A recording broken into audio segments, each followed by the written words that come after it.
Smart meter સામે વિરોધનો વંટોળ યથાવત છે. સુરેન્દ્રનગરમાં ઢોલ નગારા સાથે વિરોધ કરાયો. વીજ ચોરીને અટકાવવા પીજીવીસીએલ દ્વારા સ્માર્ટ વીજ મીટર નાખવાની કામગીરી યુદ્ધના ધોરણે કરવામાં આવી રહી છે, પરંતુ સુરેન્દ્રનગરમાં લોકોએ સ્માર્ટ વીજ મીટર મુદ્દે હલ્લાબોલ કર્યો. અંદાજે 250 જેટલા પરિવારના લોકોએ ઢોલ નગારા સાથે વીજ મીટરનો વિરોધ કર્યો. સ્માર્ટ વીજ મીટર નાખવાની કામગીરી સામે રોષે ભરાયેલા સ્થાનિકોએ પીજીવીસીએલ કચેરીમાં દોડી ગયા હતા. સ્થાનિકોએ ઢોલ વગાડી ઉગ્ર સૂત્રોચ્ચાર સાથે કચેરીમાં હલ્લાબોલ કરી વિરોધ પ્રદર્શન કર્યું. સાથે સાથે અધિકારીને 48 કલાકનું અલ્ટિમેટમ પણ આપવામાં આવ્યું. શહેરમાં લગાવેલા તમામ વીજ મીટરો હટાવવામાં નહીં આવે તો આગામી સમયમાં ઉગ્ર આંદોલન કરવાની ચીમકી પણ ઉચ્ચારી છે. ઠેર ઠેર સ્માર્ટ વીજ મીટરનો વિરોધ કરવામાં આવી રહ્યો છે. સ્માર્ટ વીજ મીટર નાખવા મામલે ગ્રાહકો સાથે ઘર્ષણના પણ બનાવો બની રહ્યા છે. જે મકાનોમાં સ્માર્ટ વીજ મીટર નાખવામાં આવ્યા છે તે મીટરમાં રિચાર્જની રકમ આડેધડ કપાતી હોવાની ફરિયાદો ઉઠી છે. લોકોએ હલ્લાબોલ કરી ચીમકી આપી છે કે જ્યાં પણ સ્માર્ટ વીજ મીટર નાખ્યા છે તે 48 કલાકમાં દૂર કરવામાં આવે. બિયારણને લઈને અમરેલી પંથકના ખેડૂતો મુશ્કેલીમાં. વાવણી પહેલા બિયારણ પહોંચાડવા ખેડૂતોની માંગ. ઉનાળો અંત તરફ છે અને ચોમાસું બેસવાના ગણતરીના દિવસો બાકી છે. તેવામાં ગત વર્ષની જેમ આ વર્ષે અરવલ્લી જિલ્લામાં સબસિડીયુક્ત બિયારણ સમયસર ન મળતા ખેડૂતો મોંઘા ભાવે બિયારણ ખરીદવા મજબૂર બન્યા છે. ખેડૂતોનું કહેવું છે કે સરકાર દ્વારા અલગ અલગ યોજનાઓ બહાર પાડવામાં આવે છે, પણ તેનો લાભ સમયસર ખેડૂતોને ન મળતા તેઓને નુકસાની ભોગવવી પડે છે. તેથી સરકારની તમામ યોજનાઓ ખેડૂતો સુધી સમયસર પહોંચે તેવી માંગ ખેડૂતો કરી રહ્યા છે. ત્યારે આ સમગ્ર મામલે જિલ્લા ખેતીવાડી વિભાગે કામગીરી ચાલુ જ રાખી છે અને તમામ ખેડૂતો સુધી તાત્કાલિક સબસિડીવાળું બિયારણ પહોંચાડવામાં આવશે તેમ કહીને લૂલો બચાવ કરતા નજરે પડ્યા. મહત્વનું છે કે ખેતીવાડી વિભાગ દ્વારા ખેડૂતોને દર વર્ષે મગફળી, દિવેલા, મગ, અડદ, સોયાબીન જેવા બિયારણો સબસિડી દરે આપવામાં આવે છે. ચાલુ સાલે ખેડૂતો ચોમાસુ વાવણી માટે ખેતરો ખેડ કરી તૈયાર કરવાની શરૂઆત કરી છે અને ખેતીવાડી વિભાગ દ્વારા અપાતા બિયારણની કાગડોળે રાહ જોઈ રહ્યા છે, પરંતુ હજુ સુધી બિયારણ મળવાના કોઈ ઠેકાણા નથી. તેવા સંજોગોમાં ખેડૂતો ખેતીવાડી વિભાગ દ્વારા સત્વરે બિયારણ ફાળવણી ચાલુ કરાય તેવી માંગ કરી છે. જૂનાગઢમાં પક્ષીઓ માટે અનોખી પહેલ. ગરમીનો ભોગ બનેલા પક્ષીઓ માટે આઈસીયુ જેવું સેન્ટર ઊભું કર્યું. આકાશમાંથી અગનગોળા વરસી રહ્યા છે. રાજ્યના મોટાભાગના વિસ્તારોમાં ગરમીનો પારો હાઈ છે. ભીષણ ગરમીથી માનવ જીવન આકુળ વ્યાકુળ છે, ત્યારે મૂંગા પશુઓના પણ હાલ બેહાલ છે. કાળઝાળ ગરમી પડતા અબોલ પશુઓ ભોગ બન્યાનું સામે આવ્યું છે. જો કે જૂનાગઢમાં એક એનજીઓએ પક્ષીઓને ગરમીથી બચાવવાનું અભિયાન છેડ્યું. અંગ દજાડતી ગરમીમાં ભોગ બનેલા કેટલાક પક્ષીઓની સારવાર કરવામાં આવી. એક સંસ્થાએ 200 જેટલા પક્ષીઓને સારવાર આપી છે. જૂનાગઢના એક કોમ્પ્લેક્સમાં પક્ષીઓ માટે આઈસીયુ જેવું સેન્ટર ઊભું કરવામાં આવ્યું અને ત્યાં ફુવારા ગોઠવી પક્ષીઓને ઠંડક પણ આપવામાં આવી રહી છે. ગરમીનો ભોગ બનેલા પક્ષીઓને અહીં લાવવામાં આવે છે. તેઓને ORS અને બીજા વિટામિનના ટીપા પીવડાવી સંપૂર્ણ સ્વસ્થ ન થાય ત્યાં સુધી રાખવામાં આવે છે. અત્યાર સુધી 150 થી વધુ પક્ષીઓને સારવાર આપીને મુક્ત કરવામાં આવ્યા. હજુ 50 જેટલા પક્ષીઓ અહીં સારવાર હેઠળ છે. સંસ્થાના અગ્રણીના જણાવ્યા અનુસાર હાલ કબૂતર, ચકલી, પોપટ, હોલો સહિતના પક્ષીઓ ગરમીનો ભોગ બની રહ્યા છે, જેમાં સૌથી વધુ ચકલીઓ મોતને ભેટી રહી છે. અમદાવાદથી ઝડપાયેલા આતંકીઓની પૂછપરછમાં થયો છે મોટો ખુલાસો. ગુજરાત એટીએસના સકંજામાં આવેલા આતંકીઓની તપાસમાં મોટા ખુલાસા થઈ રહ્યા છે. તેમની ધરપકડથી આઈએસના સ્લીપર સેલ સક્રિય હોવાનો પણ ખુલાસો થયો છે. નાના ચિલોડાથી હથિયારો મળવાથી એટીએસને સ્થાનિક વ્યક્તિની મદદનો શક છે, જેને લઈને એટીએસ દ્વારા સ્થાનિક વ્યક્તિની તપાસ શરૂ કરાઈ છે. સાથે જ નાના ચિલોડામાં હથિયાર 3 કે 4 દિવસ પહેલા મૂક્યા હોવાનું પણ સામે આવ્યું છે, જેને લઈને એટીએસે નાના ચિલોડા આસપાસના સીસીટીવી ફૂટેજની તપાસ શરૂ કરી છે. ગુજરાત અને અન્ય રાજ્યોમાં પણ એટીએસે તપાસ શરૂ કરી છે. આ તપાસમાં કેન્દ્રીય એજન્સીઓ પણ જોડાઈ છે. એટીએસે ફોનની હિસ્ટ્રી રિકવર કરવા એફએસએલમાં મોકલ્યો છે અને 6 દુભાષિયા સાથે રાખીને આતંકીઓની પૂછપરછ ચાલી રહી છે. ચારેય આરોપીઓને અલગ અલગ રાખીને પૂછપરછ કરાઈ રહી છે. એટીએસને આરોપીઓના ફોનમાંથી અન્ય લોકોના ફોટા પણ મળી આવ્યા છે, જે ટાર્ગેટ હોવાની સંભાવના છે. તમિલનાડુ પોલીસની એટીએસની એક ટીમ ગુજરાત એટીએસ પહોંચીને તપાસમાં જોડાઈ છે. 4 પૈકી 2 આતંકીઓ 8 વાર ભારત આવી ચૂક્યા છે. આતંકી મોહમ્મદ નુસરત સોનાની દાણચોરીમાં અને મોહમ્મદ ફારિસ ડ્રગ્સની હેરાફેરી કરતો હોવાનો ખુલાસો થયો છે. તો આતંકી મોહમ્મદ રસદીન સામે શ્રીલંકામાં 5 કેસ નોંધાઈ ચૂક્યા છે. ચારેય આતંકીઓની ફેબ્રુઆરી માસથી આતંકી ટ્રેનિંગ ચાલુ હતી અને આ તાલીમ બાદ આત્મઘાતી હુમલા માટે ભારત મોકલાયા હતા. આ સમગ્ર મામલે એટીએસે આતંકીઓના પરિવારને પણ જાણ કરી છે. એટીએસની તપાસમાં શ્રીલંકાની પોલીસ પણ જોડાઈ છે. આતંકીઓના મોબાઈલમાંથી શપથ અને અબુ પાકિસ્તાનીનો ફોટો મળી આવ્યો છે. હજુ વધુ પૂછપરછમાં આતંકીઓના મનસૂબાના વધુ ખુલાસા થવાની શક્યતા છે. અમદાવાદમાં ચોંકાવનારી ઘટના. નિવૃત્ત કસ્ટમ અધિકારીના બંગલામાં ઘૂસ્યો બુકાનીધારી. અમદાવાદના આનંદનગર વિસ્તારમાં સનસનીખેજ ઘટના બની. બુકાનીધારી યુવક એરગન સાથે નિવૃત્ત IRSના બંગલામાં ઘૂસીને લૂંટનો પ્રયાસ કર્યો. જો કે ફરિયાદીની સતર્કતા અને હિંમતના કારણે લૂંટારૂ ઝડપાઈ ગયો. ઘટનાની વિગત પ્રમાણે બુકાનીધારી યુવકે એરગન સાથે નિવૃત્ત IRSના બંગલામાં ઘૂસીને લૂંટનો પ્રયાસ કર્યો. શહેરના આનંદનગર રોડ પર આવેલી સાગર સોસાયટીમાં રહેતા રમેશભાઈ કસ્ટમ વિભાગમાં ડેપ્યુટી કમિશનર તરીકે ફરજ બજાવતા. સોમવારે સાંજે તેમના ઘરે તેઓ હાજર હતા. એ દરમિયાન એક બુકાનીધારી શખ્સે તેમના ઘરે આવી હથિયાર બતાવી લૂંટનો પ્રયાસ કર્યો. હથિયાર બતાવીને ઘર में जो पैसा रखा है वो दे दो એવી ધમકી પણ આપી. ત્યારબાદ આરોપી અને ફરિયાદી વચ્ચે ઝપાઝપી થઈ. જો કે ફરિયાદીની સતર્કતા અને હિંમતના કારણે આરોપી ઝડપાઈ ગયો. આરોપીએ કયા કારણોસર આ લૂંટને અંજામ આપવાનો પ્રયાસ કર્યો તે અંગે પોલીસે તપાસ હાથ ધરી. તેની સાથે અન્ય કોઈ સહ આરોપી હતા કે કેમ, કેટલા સમયથી રેકી કરીને લૂંટ કરવા આવ્યો હતો તે અંગે પોલીસે આરોપીની પૂછપરછ શરૂ કરી તપાસ હાથ ધરી છે. વીજ તંત્રની ઘોર બેદરકારીથી વીજ લાઇનમાં ધડાકા સાથે આગ ભભૂકી. વડોદરાના તાંદલજાની ઘટના. જીવતા વીજ વાયરો ધડાકા અને ભડાકા સાથે સળગી ઉઠ્યા. વડોદરાના તાંદલજા વિસ્તારમાં વીજ લાઇનમાં ધડાકા સાથે આગ લાગી. ભડકો થતા જીવતા વીજ વાયરો સળગીને તૂટી ગયા હતા, જેના પગલે અવરજવર કરતા રાહદારી તથા રહેવાસીઓના જીવ જોખમમાં મુકાયા. વીજ તંત્રની બેદરકારીના કારણે સોસાયટીના રહીશોમાં ભયનો માહોલ ઉભો થયો. આગ લાગતા અમીન પાર્ક, શાલીમાર ડુપ્લેક્સ, તહુરા પાર્કમાં અંધારપટ છવાઈ ગયો હતો. વીજળી ગુલ થઈ જતા ભર ઉનાળે ભીષણ ગરમીમાં લોકોને આકરા તાપમાં શેકાવાનો વારો આવ્યો. વીજ તંત્રની બેદરકારીની આ પહેલી ઘટના નથી. વીજ લાઇનમાં આગ લાગવાની આ ઘટના ચોથી વાર બની. વારંવારની બેદરકારીથી સ્થાનિક લોકો ધુઆપુઆ થયા. નાગરિકોમાં MGVCL સામે રોષ ભભૂકી ઉઠ્યો. ફાયર બ્રિગેડને જાણ કરાતા ઘટના સ્થળે પહોંચી આગને કાબૂમાં લીધી હતી. કચ્છના કાનમેરના રણમાં થયેલી હત્યાનું રિકન્સ્ટ્રક્શન કરાયું. મોટી સંખ્યામાં પોલીસ કાફલો તૈનાત. કાનમેર રણમાં ખેલાયેલા ખૂની ખેલમાં હત્યારાઓને સાથે રાખીને આખી ઘટનાનું રિકન્સ્ટ્રક્શન કરવામાં આવ્યું. મીઠાના અગરો માટે જમીન પર કબજો મેળવવા કરાયેલી હત્યાના કેસમાં પોલીસે કાર્યવાહી કરી. આરોપીઓને સાથે રાખીને ઘટના સ્થળ, હાઈવે, હોટલ અને કાનમેર ગામમાં રિકન્સ્ટ્રક્શન કરાયું. કાનમેરના રણમાં 13 મેના રોજ બપોરે આરોપીઓએ ઘાતક હથિયારો સાથે હુમલો કર્યો હતો. ફાયરિંગ અને તીક્ષ્ણ હથિયારોથી કરાયેલા હુમલામાં એકનું મોત થયું હતું. આ કેસમાં પોલીસે 17 મેના રોજ 10 ગુનાહિત ઇતિહાસ ધરાવતા વ્યક્તિઓ સહિત 16 આરોપીઓની ધરપકડ કરી હતી અને 7 દિવસના રિમાન્ડ મેળવ્યા હતા.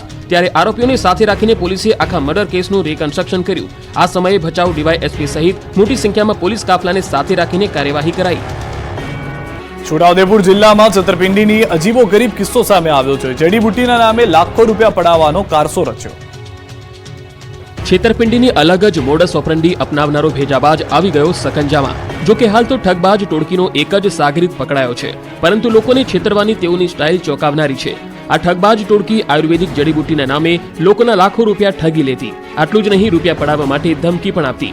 નગ્ન અવસ્થામાં યુવકના ફોટા પાડી લઈ ધમકી આપી હતી કે પૈસા નહીં આપે તો આશ્રમના લોકો ઘરે આવશે અને ઢોલ નગારા સાથે વરઘોડો કાઢશે. વેપારીના નગ્ન ફોટા વોટ્સએપ પર પણ મોકલ્યા હતા. છોટાઉદેપુરના એક ગામમાં યુવક પગની સારવાર કરવા ગયો અને લાખો રૂપિયા ખંખેરી લીધા. ધમકી આપ્યા બાદ બદનામીના ડરથી યુવકે પહેલા ગૂગલ પેથી 12,000 અને ત્યારબાદ 8 લાખ જમા કરાવ્યા હતા. આમ છતાં શખ્સોએ 3 માસના વ્યાજ સહિત 8.32 લાખની માંગણી કરી હતી. જો કે યુવક વધુ છેતરાય એ પહેલા પોલીસ ફરિયાદ નોંધાવી અને પોલીસે આ ટોળકીમાંથી એક સાગરીતને પકડી લીધો છે. જો કે પકડાયેલા સાગરીતની પૂછપરછમાં વધુ કેટલાક ખુલાસા થઈ શકે છે. આ ટોળકીએ અન્ય કેટલા લોકોને ભોગ બનાવ્યા છે એ સહિતની પોલીસે કડક પૂછપરછ હાથ ધરી છે. કાળઝાળ ગરમીમાં સરકારી કચેરીઓ પણ સુમસામ બની. અરજદારો પણ એકલ દોકલ સંખ્યામાં દેખાયા. જૂનાગઢમાં આગ ઝરતી ગરમી વચ્ચે પણ સરકારી કર્મચારીઓ પોતાની ફરજ બજાવતા જોવા મળ્યા. ન્યૂઝ 18 ગુજરાતીના રિયાલિટી ચેકમાં જૂનાગઢની મામલતદાર કચેરીની વિવિધ શાખાઓમાં પંખા નીચે કામ કરતા કર્મચારીઓ નજરે પડ્યા, તો કેટલાક કર્મચારીઓ પોતાની સીટ પર તેમજ બીજી અન્ય જગ્યાએ જોવા નહોતા મળ્યા. બીજી તરફ અરજદારો પણ એકલ દોકલ સંખ્યામાં દેખાયા. ભીષણ ગરમીમાં લોકોએ બહાર નહીં નીકળવાનું હિતાવહ માન્યું. આપતી વરસતી કાળઝાળ ગરમીએ લોકોમાં ત્રાહિમામ મચાવી દીધો છે. ત્યારે જનસંપર્કવાળી સરકારી કચેરીઓમાં કર્મચારીઓ અને અધિકારીઓ રિશેષ બાદ કેવા પ્રકારે કામગીરી કરે છે તેને ન્યૂઝ 18 ગુજરાતીની ટીમે રિયાલિટી ચેક કર્યું, જ્યાં તમામ કર્મચારીઓ પોતાની કામગીરીમાં વ્યસ્ત જોવા મળ્યા. વેકેશનમાં રાજકોટનું અટલ સરોવર તરફ લોકોની ભીડ જોવા મળી, પરંતુ ત્યાં જઈને લોકોને મોંઘું પડ્યું. રાજકોટ સહિત સૌરાષ્ટ્રભરના પ્રવાસીઓને આકર્ષતું અટલ સરોવર લૂંટ સરોવર બની ગયું છે. આવું અમારું નહીં, પરંતુ અહીં આવતા લોકોનું માનવું છે. બહાર મળતી વસ્તુના ભાવ અંદર જતા જ ડબલ થઈ જતા હોવાની સહેલાણીઓની બૂમ છે. ખાણીપીણી સહિતની વસ્તુના ભાવ ડબલ થઈ જતા હોવાથી અહીંયા સામાન્ય પરિવારના લોકોને ફરવા આવવું ઘણું મોંઘું પડી જાય છે. આમ તો આ અટલ સરોવર અમદાવાદના કાંકરિયા જેવું જ લાગે છે. શહેરના નવા રેસકોર્સ ખાતે આ અટલ સરોવર બન્યું છે. આ સ્થળ એ શહેરનું સૌથી આકર્ષક ફરવાલાયક સ્થળ પણ છે. જો કે આ ફરવાલાયક સ્થળ બનતાની સાથે જ વિવાદમાં પણ આવ્યું. અટલ સરોવરના સંચાલકોને ડેપ્યુટી મ્યુનિસિપલ કમિશનર દ્વારા નોટિસ અપાઈ છે. મનપાની મંજૂરી વિના બહારના વેન્ડરોને ઉભા રખાયા હોવાનો આક્ષેપ છે. તો સાથે સાથે પાણીપુરી સહિત ખાણીપીણીની વસ્તુઓ ડબલ ભાવે વેચાઈ રહી છે. અટલ સરોવરમાં વેચાતી વસ્તુઓના ભાવની વાત કરવામાં આવે તો 20 રૂપિયામાં વેચાતી પાણીપુરીની ડીશ અટલ સરોવરમાં 40 રૂપિયામાં વેચાય છે. આ ઉપરાંત પાણીની બોટલના પણ 10 થી 20 રૂપિયાના બદલે 20 થી 40 રૂપિયા વસૂલવામાં આવતો હોવાની લોકોની બૂમ છે. ફોટોમાં આકર્ષિત લાગતી કેટલીક રાઇડ્સ હજુ પણ બંધ હાલતમાં છે. અટલ સરોવરના લોકાર્પણ પહેલા ટોય ટ્રેનની મોટી વાતો થતી હતી. જો કે હજુ ટોય ટ્રેનના ટ્રેકના પણ કોઈ ઠેકાણા નથી. ક્યારે આ ટોય ટ્રેન શરૂ થશે તેનું પણ નક્કી નથી. આ ઉપરાંત અટલ સરોવરના પ્રવેશ દ્વારથી પાર્કિંગ વિસ્તાર લગભગ અડધો કિલોમીટર જેટલો દૂર છે. કાર અને બાઇક પાર્ક કરવાના પણ ચાર્જ ચૂકવવા પડે છે. વડતાલમાં બનશે અક્ષર ભુવન મ્યુઝિયમ. પ્રાચીન ટેકનિકથી વડતાલમાં તૈયાર થઈ રહ્યું છે મ્યુઝિયમ. ગોમતી સરોવરના કિનારે 38,800 ચોરસ યાર્ડના વિશાળ વિસ્તારમાં ગુજરાતનું સૌથી મોટું મ્યુઝિયમ અક્ષર ભુવન સાકાર થવા જઈ રહ્યું છે. આ મ્યુઝિયમ પ્રાચીન ભારતીય સ્થાપત્યના આધુનિક ટેકનોલોજીની દિવ્યતા અને ભવ્યતાનું સંયોજન છે. આ મ્યુઝિયમની ખાસિયત એ છે કે તે સિમેન્ટ કે સ્ટીલનો ઉપયોગ કર્યા વગર જ બની રહ્યું છે. સિમેન્ટની જગ્યાએ ગુગળ, ગોળ, હરડે, અડદનો લોટ, રેતી અને પાણીના મિશ્રણને 100 વાર ઘંટીમાં પીસીને તેમાંથી સંપૂર્ણ મ્યુઝિયમ તૈયાર થશે, જેમાં 200 વર્ષ અને તેનાથી જૂની ભગવાન સ્વામિનારાયણની પ્રસાદીની વસ્તુઓનો સંગ્રહ જોવા મળશે. મ્યુઝિયમમાં 1014 સ્તંભ, 1352 મકાનો, 34 નાના ગુંબજ, એક મુખ્ય ગુંબજ અને 9 વિશાળ મ્યુઝિયમ હોલનો સમાવેશ થાય છે.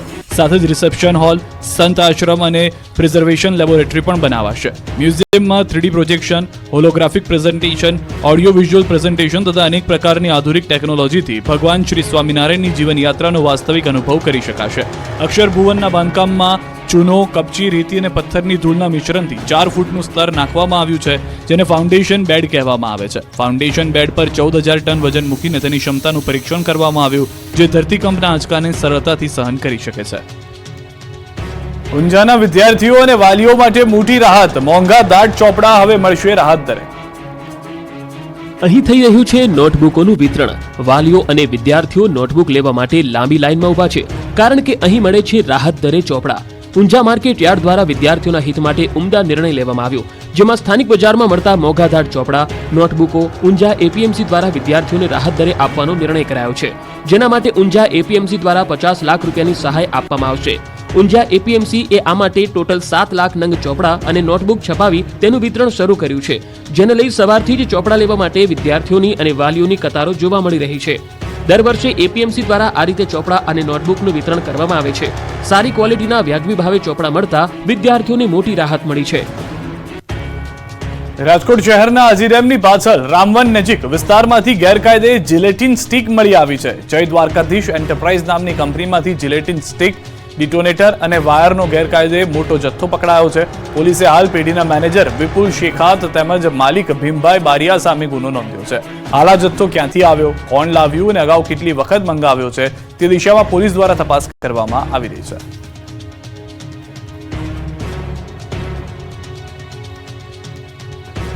મોરબીના કેટલાક ગામ માટે જીઆઈડીસી બની આફત. જિલેટિન બ્લાસ્ટથી લોકોમાં ફફડાટ.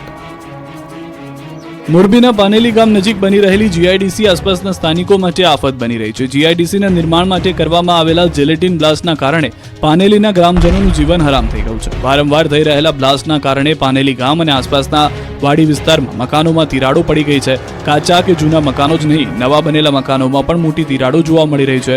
નિર્માણ સ્થળ પર વહેલી સવારે કે મોડી રાતે બ્લાસ્ટ થાય છે, જેની તીવ્રતા એટલી હોય છે કે બાળકો, વૃદ્ધો ગભરાઈ જાય છે.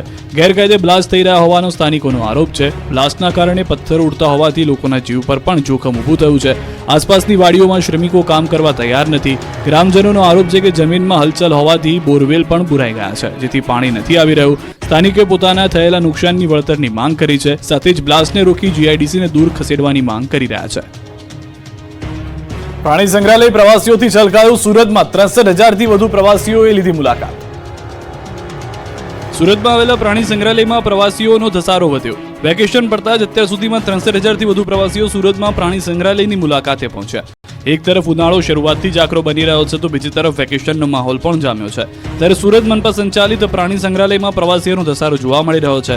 વેકેશનને લઈને અત્યાર સુધીમાં મોટી સંખ્યામાં વધુ પ્રવાસીઓએ પ્રાણી સંગ્રહાલયની મુલાકાત લીધી હોવાનું મનપા દ્વારા જણાવવામાં આવ્યું છે. સાથે જ પ્રાણી સંગ્રહાલયને 14 લાખથી વધુની આવક પણ થઈ રહી છે. મહત્વનું છે કે પ્રાણી સંગ્રહાલયમાં અલગ પ્રજાતિના મોટાભાગના પ્રાણીઓ છે. ખાસ સુરતની શાન એવી જળબિલાડી આકર્ષણનું કેન્દ્ર છે. તો સફેદ વાઘ, સિંહ અને દીપડા જેવા પ્રાણીને જોવા માટે પણ લોકોનો ધસારો ખૂબ જ રહે છે. ઉનાળુ વેકેશનમાં તડકો ખૂબ જ વધુ રહે છે, જેથી પ્રાણીઓમાં ડિહાઇડ્રેશન ન થાય તે માટે ખાસ પ્રકારની દવા પાણીમાં પીવડાવવામાં આવે છે. રાજ્યમાં હજુ 5 દિવસ ગરમી ભૂક્કા કાઢશે. 10 જિલ્લાઓમાં ઓરેન્જ એલર્ટની આગાહી. હજુ 5 દિવસ ગરમીથી નહીં મળે રાહત.